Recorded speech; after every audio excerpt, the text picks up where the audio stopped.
ఒక బలమైనటువంటి డిమాండ్ ఉంది. మరి బీసీ మంత్రిత్వ శాఖ ఏర్పాటు చేయాలని చెప్పి మరి ఎందుకు ఏర్పాటు చేయట్లేదండి?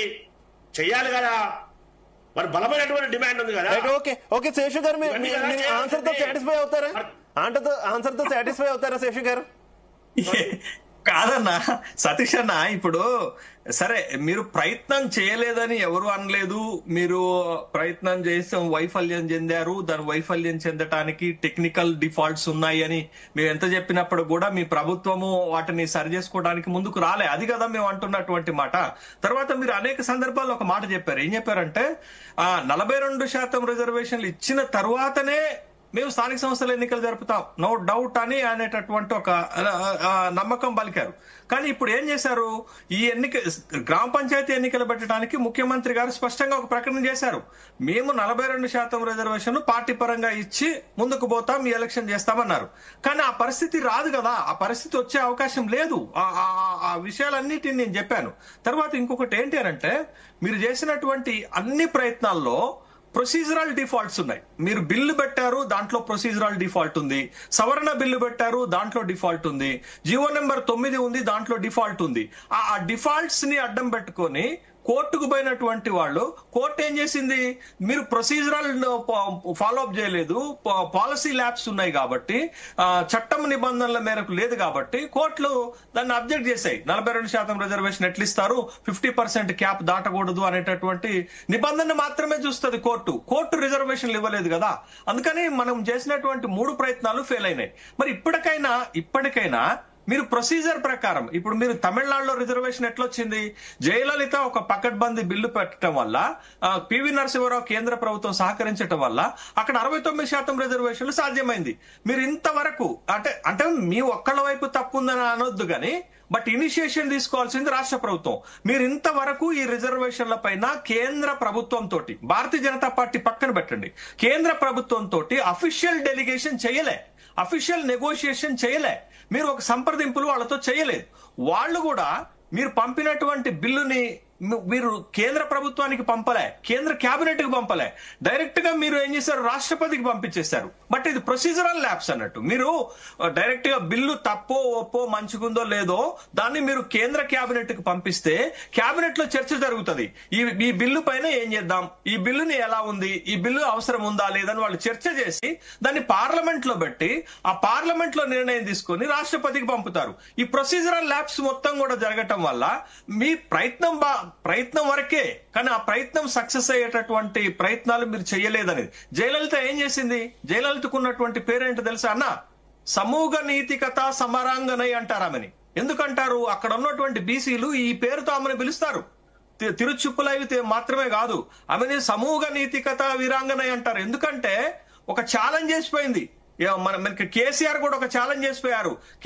తెలంగాణ వచ్చుడో కేసీఆర్ చచ్చుడో, నేను ఢిల్లీకి పోతున్నాను, తెలంగాణ వచ్చినాకనే మళ్ళా తెలంగాణలో అడుగు పెడతానని చెప్పారు. అదే స్టేట్మెంట్ ఆమె చెప్పింది. ఆమె ఏం చేసింది? రిజర్వేషన్లతోటే తిరిగి వస్తాను అని తమిళనాడులో ఉన్నటువంటి బీసీలకు హామీ ఇచ్చి పివి నరసింహరావు దగ్గర కూర్చొని ఒప్పించుకొని రిజర్వేషన్లు సాధించిన తర్వాతనే వచ్చింది. మనం డెలిగేషనే చేయలేదు కదా. మనం ఏమంటున్నాం? భారతీయ జనతా పార్టీ లేకపోతే కేంద్ర ప్రభుత్వము మాకు అపాయింట్మెంట్ ఇవ్వట్లేదు అంటారు. ఒక ముఖ్యమంత్రికి అపాయింట్మెంట్ ప్రధానమంత్రి ఇవ్వరా? ఒకవేళ మీరు చేసినటువంటి ప్రయత్నం ఇవ్వకపోతే ప్రజల ముందు పెట్టాలా? ఇంకొక మాకు ఉన్నటువంటి అభ్యంతరం ఏంటి అనంటే, మేము చేస్తున్నటువంటి విమర్శ కూడా ఏంటి అనంటే, మీరు జంతర్ మంతర్ దగ్గర ధర్నా చేస్తారు, ఆ పక్కన కూతవేటు దూరంలో ఉన్నటువంటి పార్లమెంట్ లో ప్రధాన ప్రతిపక్ష నేత రాహుల్ గాంధీ ఈ అంశాన్ని ఎందుకు లేవనెత్తరు? సరే, ఒక లేవనెత్తకపోయినా భారతీయ జనతా పార్టీ వైఖరి తెలుసుకోవడానికి, కేంద్ర ప్రభుత్వం వైఖరి తెలుసుకోవడానికి మీరు ప్రైవేట్ బిల్లు ఎందుకు పెట్టరు? నేను ఇందాక అదే చెప్పాను. ప్రైవేట్ బిల్లు పెట్టాలంటే 50 మంది ఎంపీలు చాలు. మీకు 99 మంది, 100 మంది ఎమ్మెల్యేలు ఉన్నారు. తర్వాత 2 పార్టీలు, భారతీయ జనతా పార్టీకి 240 మంది ఎంపీలు ఉంటే, మీకు 100 మంది ఎంపీలు ఉంటే 340 ఉన్నారు. 2/3 మెజార్టీ తోటి ఎలాంటి బిల్లు పాస్ చేసుకోవాలన్నా 360 మంది ఎంపీలు సరిపోతారు. బట్ మీరు ఎందుకు ఆ ప్రయత్నాలు అక్కడ చేయలేదు? అక్కడ ఎందుకు సక్సెస్ కాలేదు? పార్లమెంటు వేదికగా ఈ అంశాన్ని ఎందుకు లేవనెత్తలేదు అనేది ఇది ఒకటైతే, ఈడబ్ల్యూఎస్ రిజర్వేషన్లు వచ్చిన తర్వాత మీరు ప్రస్తావించారు కాబట్టి నేను ఆ మాట చెప్తున్నాను. ఈడబ్ల్యూఎస్ రిజర్వేషన్లు వచ్చిన తర్వాత ఈ దేశంలో రిజర్వేషన్లు లేని కులమే లేదు. అలాంటప్పుడు 50% క్యాప్ కి అర్థమే లేదు. కాబట్టి 50% క్యాప్ ఎత్తివేయాలనేది రాహుల్ గాంధీ హిస్సేదారి న్యాయంలో డిమాండ్ చేశారు. బట్ అది పార్లమెంట్, ఇప్పుడు ఓట్ చోరీ గురించి మీరు పార్లమెంట్ వేదికగా పోరాడుతున్నారు, మరి ఈ అంశం మీద కూడా పార్లమెంట్ వేదికగా పోరాడాలనేది మా ఆకాంక్ష. కాంగ్రెస్ పార్టీ విధానాన్ని తప్పుపట్టట్లే, బట్ కాంగ్రెస్ పార్టీ సరైన ప్రొసీజర్ లో నేను కంప్లీట్ చేస్తాను. ఈడబ్ల్యూఎస్ రిజర్వేషన్ వచ్చిన తర్వాత 50% క్యాప్ కు అర్థం లేదు కాబట్టి మీరు ఎస్సీ ఎస్టీలకి ప్రపోర్షనేట్ రిజర్వేషన్ ఉంది, ఇప్పుడు అగ్రవర్ణాలకు అడక్వేట్ రిజర్వేషన్ ఉంది. నష్టపోయేది ఎవరండి? ఇక బీసీలే కదా. బీసీలకు ఉన్న రిజర్వేషన్ విద్యా ఉద్యోగాల్లో 29% మాత్రమే, 27% మాత్రమే, కేంద్రంలో 27, రాష్ట్రాల్లో 29% మాత్రమే, స్థానిక సంస్థల్లో ఇప్పుడు 23, మీరు దించింది 17కి. అంటే నష్టపోయింది ఎవరు ఇక్కడ? ఎస్సీ ఎస్టీలకేమో ప్రపోర్షనేట్ ఉంటది, అగ్రవర్ణాలకేమో అడక్వేట్ ఉంటది. బట్ బీసీలకు వచ్చేసరకు ఉన్న రిజర్వేషన్లు కాపాడబడు, తగ్గిపోతాయి, పెంచడానికి ప్రభుత్వాలు ముందుకు రారు. అంటే నష్టపోయేది ఎవరండి? బీసీలు మాత్రమే కదా. అందుకని ప్రభుత్వాలుగా స్పందించండి.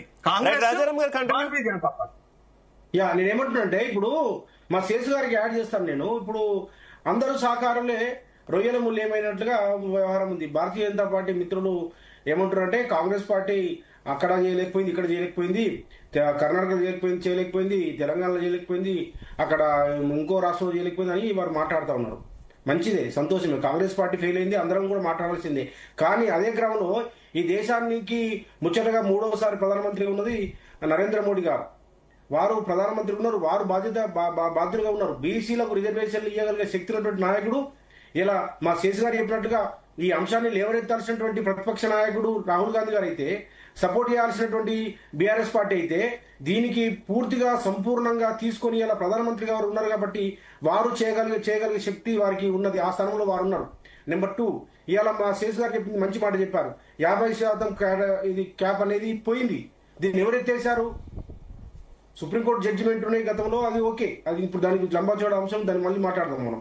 ఈ 50% క్యాప్ ని దీన్ని అతిక్రమించింది, దీనికి అదనంగా ఇచ్చినటువంటి ఎవరు అంటే ప్రధానమంత్రి నరేంద్ర మోడీ గారు. ఈ 10% ఈడబ్ల్యూఎస్ రిజర్వేషన్ తీసుకొచ్చి 50% క్యాప్ అనేది వెళ్ళిపోయిన తర్వాత ఇప్పుడు ఎస్సీ ఎస్టీలకు వాళ్ళ జనాభా ప్రకారం వచ్చినప్పుడు, అగ్రకుల పేదలకి, మా మిత్రులు వాళ్ళు కూడా పేదలకి వాళ్ళకు వచ్చినప్పుడు, మరి 50% ఉన్నటువంటి బలహీన వర్గాలు, హిందువులుగా ఉన్నటువంటి వాళ్ళు, ఇలా రాముడు కృష్ణుడి వారసులు, వీళ్ళు ఇలా రాముడు సూత్రుడే కదండి, కృష్ణుడు సూత్రుడే కదండి, మా కులాల్లో ఉండేటువంటి వాళ్ళు కదా, హిందూ మతం మాదే కదా. అట్లాంటప్పుడు మరి హిందువులు ఉన్నటువంటి వాళ్ళ కోసం న్యాయం చేయాల్సినటువంటి బాధ్యత హిందూ పార్టీగా చెప్పుకుంటున్నటువంటి భారతీయ జనతా పార్టీకి ఇలా లేదా అని చెప్పి నేను అడుగుతా ఉన్నాను. రెండవది, ఇవాళ ఈ దేశంలో అత్యంత శక్తివంత నాయకుడిగా నరేంద్ర మోడీ గారు ఉన్నారు, బలహీన వర్గాల బిడ్డగా ఉన్నారు. వారు కాశ్మీర్ ఉన్నటువంటి 370 ఆర్టికల్ ని ఒక్క కలంపోటుతో ఎత్తేయగలిగిన శక్తి ఉన్నటువంటి వాళ్ళు, త్రిపుల్ తలాక్ని ఒక్క కలంపోటుతో ఎత్తేయగలిగిన శక్తి ఉన్నటువంటి నాయకులు. అట్లాంటి బలమైన నాయకుడు ఈ దేశంలో ఉన్నప్పుడు, హిందూ బీసీ అయిన ఉన్నప్పుడు వాళ్ళు ఎందుకు ఈ 50% ఉన్నటువంటి హిందూ బీసీల కోసం వీళ్ళు మాట్లాడితే ముస్లింలను తీసుకొస్తారు? మాకేం సంబంధం లేదండి, మేము హిందువులం, మేము కృష్ణుని వారసులం, మేము రాముని బిడ్డలం.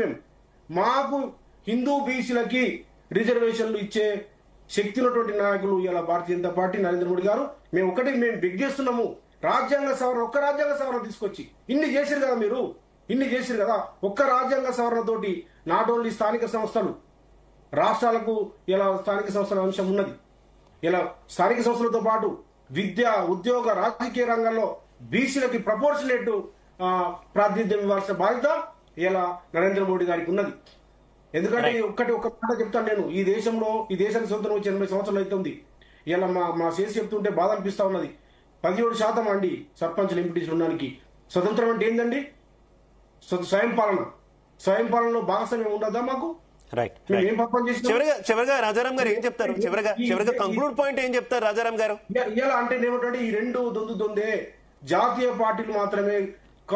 కాఫీ తాగినంత సేపట్ల ఇద్దరు రాహుల్ గాంధీ గారు కొట్లాడాలి, ప్రధానమంత్రి గారు కలుసుకుంటే ఇది కాఫీ తాగినంత సేపట్లో ఈ సమస్య పరిష్కారం అయితే శాశ్వతంగా పరిష్కారం అవుతుంది. రైట్ వెంకటరెడ్డి గారు కంక్లూడ్. బ్రో, నేనేమంటున్నా, ఇప్పుడు తెలంగాణ రాష్ట్రమే కాదు, భారతదేశం అంతా కూడా పాపులేషన్ సెన్స్ వస్తా ఉంది, దాంతో పాటు కాస్ట్ సెన్స్ వస్తా ఉంది. రాజ్యాంగ సవరణ కాదు, చట్టం మీద ఏమవుతా ఉన్నాం. చట్టమే దేబోతా ఉన్నాం. ఈ దేశంలో బీసీలు కానీ చట్టం రావడం బీసీలకు ఎంతమంది ఉన్నారు ఏంటనేది మొత్తం ఇదంతా కూడా కాంగ్రెస్ పార్టీ ఇంటెన్షనల్ గా వాళ్ళ ఓటు బ్యాంక్ సాధించుకోవడానికి వచ్చినదే. మీకు అర్థం కావట్లేదు. ఇక్కడ ఆ సవర్ణ వాళ్ళకి తెలుసు ముందు కర్ణాటకలో చేయింది, ఇక్కడ చేయగలుగుతారా? ఎక్కడ చేయగలుగుతారు చెప్పండి? అది వాళ్ళు ఇంటెన్షనల్ గా తెలిసి తెచ్చారు, తెలిసి మోసం చేస్తున్నారు, సమాజాన్ని మోసం చేస్తున్నారు.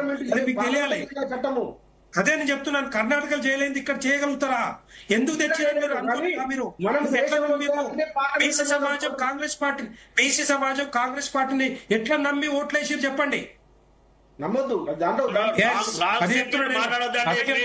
ప్రధానమంత్రి ప్రధానమంత్రి నరేంద్ర మోడీ గారు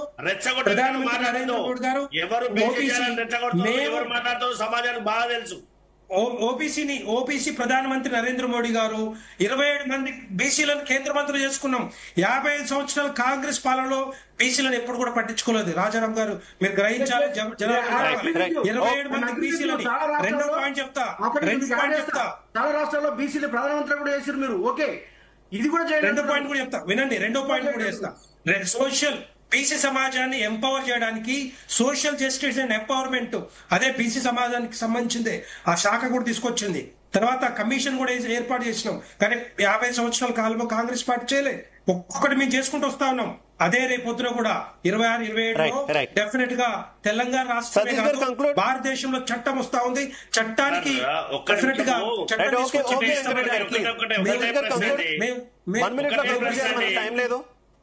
ఒకటే ప్రశ్న, ఒకవేళ మీకు బీసీల మీద ఏమాత్రం ప్రేమ ఉన్నా, తెలంగాణ రాష్ట్ర ప్రజల మీద ఏమాత్రం ప్రేమ ఉన్నా, మీరు ఏ విధంగానైతే 9th షెడ్యూల్లో తమిళనాడు మా ప్రభుత్వం ఏ విధంగా చేర్చిందో గతంలో, మీరు తెలంగాణ బీసీల పట్ల ప్రేమ ఉంటే 9th షెడ్యూల్లో చేర్చండి. విద్యా ఉపాధి అవకాశాల్లో బీసీలకు స్థానిక సంస్థల దాంతో పాటుగా మాట్లాడలేదు. ఏం చెప్తామంటే దాంతో పాటు ప్లీజ్ వెంకట్ గారు మాట్లాడించండి. మాట్లాడానా? సతీష్ గారు ప్లీజ్, మన టైం తక్కువ ఉంది, కంక్లూడ్ పాయింట్ చెప్పండి ప్లీజ్. మేమేం చెప్తున్నామంటే వాళ్ళకి ఏమాత్రం చిత్తశుద్ధి ఉన్నా, భారతీయ జనతా పార్టీకి బీసీల మీద ప్రేమ ఉన్నా, ఖచ్చితంగా ఒకటే గుర్తుపెట్టుకోవాలి. సాంకేతికమైనటువంటి అంశం, ఒక రాష్ట్రంలో ఉన్నటువంటి బీసీ ఇంకో రాష్ట్రంలో ఎస్సీ అయ్యే అవకాశం ఉంది. ఒక రాష్ట్రంలో ఉన్నటువంటి ఎస్సీ ఇంకో రాష్ట్రంలోకి వస్తే ఎస్టీ అయ్యే అవకాశం ఉంది. ఇవన్నీ సాంకేతికమైనటువంటి సమస్యలు. దేశవ్యాప్తంగా ఒకే రకమైనటువంటి విధానం ఉండదని మనందరూ కూడా బాగా తెలుసు. సో ఆయా రాష్ట్రాలకు ఉన్నటువంటి పరిస్థితుల ఆధారంగా, ఆయా రాష్ట్రాలకు ఉన్నటువంటి పరిస్థితులకు అనుగుణంగా, ఆయా రాష్ట్రాల్లో ఉన్నటువంటి నైసర్గిక పరిస్థితులకు అనుగుణంగా, ఆయా రాష్ట్రాలు బిల్లులు రూపొందించే వాటికి అనుగుణంగా చట్టాన్ని 9th షెడ్యూల్లో చేర్చవలసిన బాధ్యత కేంద్ర ప్రభుత్వం పైన ఉంది. భారతదేశంలో ఉన్నటువంటి ప్రతి పౌరుని గౌరవించవలసిన బాధ్యత కేంద్ర ప్రభుత్వం పైన ఉంది. అది చేయకుండా రెచ్చగొట్టే విధంగా చేయడం అనేది సమంజసం కాదు. ఇప్పటికైనా తెలంగాణ బీసీల పట్ల ప్రేమ ఉంటే 9th షెడ్యూల్లో చేర్చాలని చెప్పి కాంగ్రెస్ పార్టీ. ఓకే సతీష్ గారు ప్లీజ్. శేషు గారు కంక్లూడ్.